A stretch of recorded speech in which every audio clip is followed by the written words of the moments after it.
Sinon mo fiere ne ba yesi za ka tan kalu sabai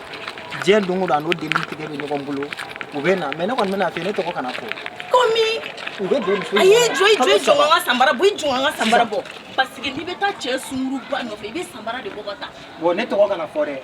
imana do premier portu de temola I jonga do sa deuxième portu de temola troisième portu ibe doing ibe tout sur la media mais to ko kana fore bi me subo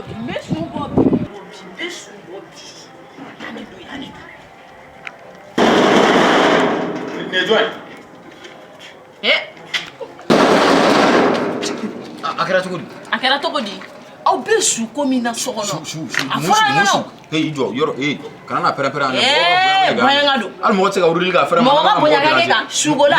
afara yana ke jogo ma fane yana bebe wole sisa ni ma bonye bayangado no tem bebe wole sisa bonye oh wala de yemi foyena groupe lampan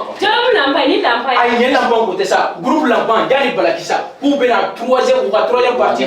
troisième partie ko bena bo ko be tawo nyala geke babe bala jam troisième partie awo ku bena la fesa ya grita nanga besa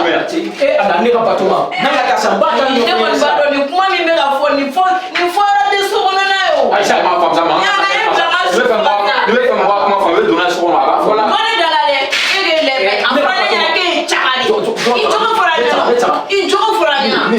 Sigida bebe do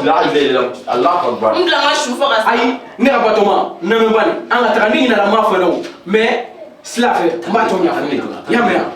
mais ndite shu ay ka be ha ma to nya foi nanga taba ndi banya foena nyami foena ha ko groupe lampan ou bina ta babimbata ni ala sona ko bina ta wa troisième partie ko bina ta au projection de la edo ambe foli danga sponsor officiellement nous et Ousmane Toloé rotisserie Rawda tigi mi siga yoro ben do baylama ko nan bora ndo ambe foli di dangoro ba joma nous et boye anga fura fer la baye ko no fene bora ndo ambe foli di joma nous et Adama Jabati ni min kelendo ka do anga babibata li charge la foli bele ba baye aga fer yoro fele ni e ko centre islamique moxi kerefe yamea wala ndi nana mafo ina ebe afa on me mi fo no on me ta concert ga yoro ina wala ni ma ta concert ga yoro la ni ma shu ko iga fa ma konte ni ma na shu fa iga fa ma dani balaksa ko ambeta no